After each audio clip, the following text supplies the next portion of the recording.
ಮನವಿ ಕೊಟ್ಟರು ಪ್ರಜ್ವಲ್ಗೆ ಪಾಪ ಶೈನಾ ಎಚ್ಚರಿಕೆ ಪತ್ರ ಬರೆದವರೇ ಸರ್. ಎಚ್ಚರಿಕೆ ಪತ್ರ ಎಚ್ಚರಿಕೆ ಮೇಲೆ ಗೌರವ ಇದ್ರೆ ಬಾ, ಇಲ್ಲಂದ್ರೆ ನೀನು ಒಂಟಿ ಆಗ್ತೀಯ, ನಮ್ಮ ಕುಟುಂಬಕ್ಕೆ ಕೆಂಗಣ್ಣಿಗೆ ಗುರಿ ಆಗ್ತೀಯ ನೀನು ಅಂತ ಹೇಳಿದ್ದಾರೆ. ಎಲ್ಲಿ ಕುಟುಂಬನ ಬೇರೆ ಬೇರೆ ಆಯ್ತು ಅಂತ ಕುಮಾರಸ್ವಾಮಿ ಹೇಳೋರಲ್ಲ, ಎಲ್ಲಿದೆ ಕುಟುಂಬ ಅವ್ರದ್ದು? ನಮ್ದೇ ಬೇರೆ ಅವ್ರದೇ ಬೇರೆ ಅಂತ. ನೋಡಪ್ಪ, ನಾನು ಹೇಳೋದು ತಪ್ಪದು, ಅವರೇ ಕುಮಾರಸ್ವಾಮಿ ಅವರೇ ಹೇಳ್ಬಿಟ್ಟವ್ರಲ್ಲ. ಮತ್ತೆ ಈಗ ಕುಟುಂಬ ಅಂದ್ರೆ ಅವ್ರ ಡೆಫಿನೇಷನ್ ಹೇಳ್ಬೇಕಲ್ಲ ಯಾರ್ಯಾರು ಅಂತ. ಕುಮಾರಸ್ವಾಮಿ ಒಳಗಂಟಂತೆ ಕುಟುಂಬನ, ರೇವಣ್ಣನ ಒಳಗಂಟಂತೆ ಕುಟುಂಬನ, ಅಥವಾ ಯಾವ್ದಂತ ಹೇಳ್ಬೇಕಲ್ಲ. ಯಾವ ಕುಟುಂಬಕ್ಕೆ, ಕುಮಾರಸ್ವಾಮಿ ಕುಟುಂಬಕ್ಕೆ ತೊಂದರೆ ಆಗಿದೆಯೋ ಅಥವಾ ಯಾವ ರೇವಣ್ಣನ ಕುಟುಂಬಕ್ಕೆ ತೊಂದರೆ ಆಗಿದೆಯೋ ಅದನ್ನ ಅವರು ತಿಳಿಸಿದ್ರೆ ಒಳ್ಳೇದಿರ್ತದೆ. ಯಾಕೆಂದ್ರೆ ಸಾರ್ವಜನಿಕರಲ್ಲಿ ಗೊಂದಲ ಇರಬಾರ್ದು. ಕುಮಾರಸ್ವಾಮಿ ಅವರು ಹೇಳೋರೆ ನಮಗೂ ಅದಕ್ಕೆ ಸಂಬಂಧನೇ ಇಲ್ಲ ಅಂತ, ನಮ್ದೇ ಕುಟುಂಬ ಬೇರೆ ಅವ್ರದೇ ಬೇರೆ ಅಂತ ಹೇಳಿದ್ದಾರೆ. ಈಗ ಯಾವ ಕುಟುಂಬಕ್ಕೆ ಅಗೌರವ ಆಗ್ತದೆ ಅನ್ನೋದನ್ನ ಹೇಳಿದ್ರೆ ಸಾರ್ವಜನಿಕರಲ್ಲಿ ಗೊಂದಲ ನಿವಾರಣೆ ಆಗ್ತದೆ. ಕುಮಾರಸ್ವಾಮಿ ಪದೇ ಪದೇ ಸಿದ್ದರಾಮಯ್ಯ ಮಗ ರಾಕೇಶ್ ಸಾವಯವ ಅದ್ರ ಬಗ್ಗೆ ಪ್ರಸ್ತಾಪ ಮಾಡ್ತಾರೆ. ಎಲ್ಲ ಸಿ ಆ ಥರ ಎಲ್ಲ ಹೇಳೋದಕ್ಕೆ ಹೋದ್ರೆ ಅದು ವೈಯಕ್ತಿಕವಾಗಿ ಅವ್ರು ಹೇಳ್ದಂಗೆ ನಾವು ಹೇಳ್ಬೋದು. ನಮ್ಮ ಹತ್ರನೂ 1000 ಇದಾವೆ ಹೇಳಕ್ಕೆ. ಅವೆಲ್ಲ ಹೇಳ್ತಕ್ಕಂಥದ್ದು ಸುಮ್ಮನೆ ಕೆಸರು ಚೆಲ್ತಕ್ಕಂಥದ್ದು ಕೆಲಸ. ಪಾಪ ರಾಕೇಶ್ ಹೋಗಿದ್ದಾರೆ, ಅಲ್ಲಿ ಏನೋ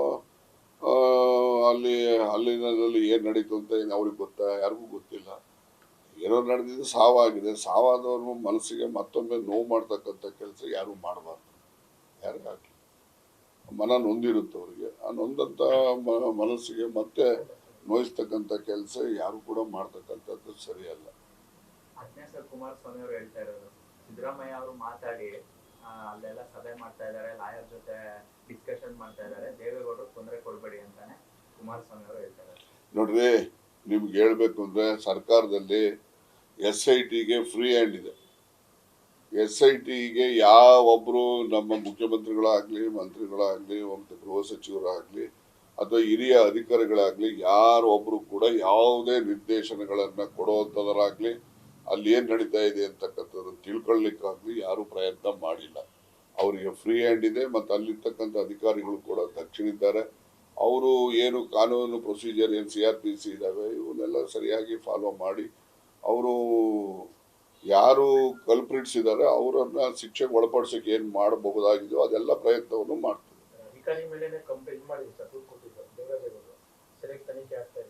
ಈಗ ಅದೇ ದೇವರಾಜೇಗೌಡ 2 ದಿವಸ ಮುಂಚೆ ನನಗೆ SIT ಬಗ್ಗೆ ಬಹಳ ವಿಶ್ವಾಸ ಇದೆ, ಸರಿದಾರಿನಲ್ಲಿ ಅವರು ಅದನ್ನ ಎನ್ಕ್ವೈರಿ ಮಾಡ್ತಾರೆ ಅಂತ ಆತನೇ ಹೇಳಿದ್ನಲ್ಲ. ಇಲ್ಲ, ಮೊದಲು 2 ದಿವಸ ಮುಂಚೆ ಹೇಳಿ, ಆಮೇಲೆ 2 ದಿವಸ ಆದ್ಮೇಲೆ ನನ್ಗೆ ನಂಬಿಕೆ ಇಲ್ಲ, ಇವ್ರ ಮೇಲೆ ಸರಿದಾರಿಲಿ ಹೋಗ್ತಿಲ್ಲ ಅಂತ. 2 ದಿವಸದಲ್ಲಿ ಬದಲಾವಣೆ ಆಗ್ಲಿಕ್ಕೆ ಏನ್ ಸಂಗತಿಗಳು ನಡೆದಿದ್ದೇವೆ ಅಂತ ಹೇಳಿದ್ರೆ ಅದು ಸರಿನಾ ಒಂದು ಸ್ಟೇಟ್ಮೆಂಟ್, ಇದು ಸರಿನಾ ಅಂತ ಹೇಳ್ಬೋದು. 2 ದಿವಸದಲ್ಲಿ ಬದಲಾವಣೆಗಳಾಗಿದಲ್ಲ, ಯಾವ ಸಂಗತಿ ಮೇಲೆ ಮೊದಲು ಸರಿ ಇದೆ ಅಂತ ಹೇಳ್ದ, 2 ದಿವಸಕ್ಕೆ ಸರಿ ಇಲ್ಲ ಅಂತ ಹೇಳಲಿಕ್ಕೆ ಏನು ಕಾರಣಗಳೇನು ಅದಾರ ಹೇಳ್ಬೇಕಲ್ಲ ದೇವರಾಜೇಗೌಡ. CBI ಇರೋದೇ ನಮ್ಮ ಸೂದೆ ಇರೋದು, CBI ಡೈರೆಕ್ಟ್ರು ಅವರು ನಮ್ಮ ಪೊಲೀಸ್ನವ್ರೆ. ಮತ್ತೆ ಆ ಪೊಲೀಸ್ ಮೇಲೆ ನಂಬಿಕೆ ಬಂದು ಈ ಪೊಲೀಸ್ನವ್ರ ಮೇಲೆ ನಂಬಿಕೆ ಇಲ್ವಾ? ಇದೇ CBI ಬಗ್ಗೆನೇ ಇವರೆಲ್ಲ ದೇವೇಗೌಡರು ಕುಮಾರಸ್ವಾಮಿ ಏನ್ ಮಾಡಿದ್ದಾರೆ? ಭಾಷಣ ಮಾಡಿಲ್ವಾ? ಯಾವುದು ಚೋರ್ ಬಚಾವ್ ಇನ್ಸ್ಟಿಟ್ಯೂಷನ್ ಅಂತ ಯಾರಪ್ಪ ಹೇಳಿದ್ದು? CBIಗೆ ಹೇಳಿದ್ದವ್ರು ಯಾರು? ಅವರೇ ತಾನೆ. ಇವಾಗ ಹೆಂಗ್ CBIಗೆ ಅತಿಯಾದ ಪ್ರೀತಿ ಬಂದ್ಬಿಡುತ್ತೆ? ಚೋರ್ ಬಚಾವ್ ಇನ್ಸ್ಟಿಟ್ಯೂಷನ್ ಅಂತ ಭಾಷಣ ಮಾಡಿದ್ರು ಯಾರು CBIಗೆ? ನಾವ್ಯಾವತ್ತೂ ಹಂಗೆ ಹೇಳಿಲ್ವಲ್ಲ CBIಗೆ.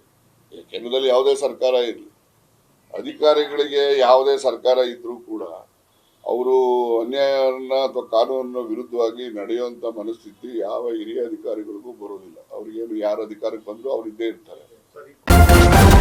ನ್ಯೂಸ್ ಫಸ್ಟ್, ನಿರ್ಭೀತಿಯಿಂದ ನಿಮ್ಮ ಪರವಾಗಿ.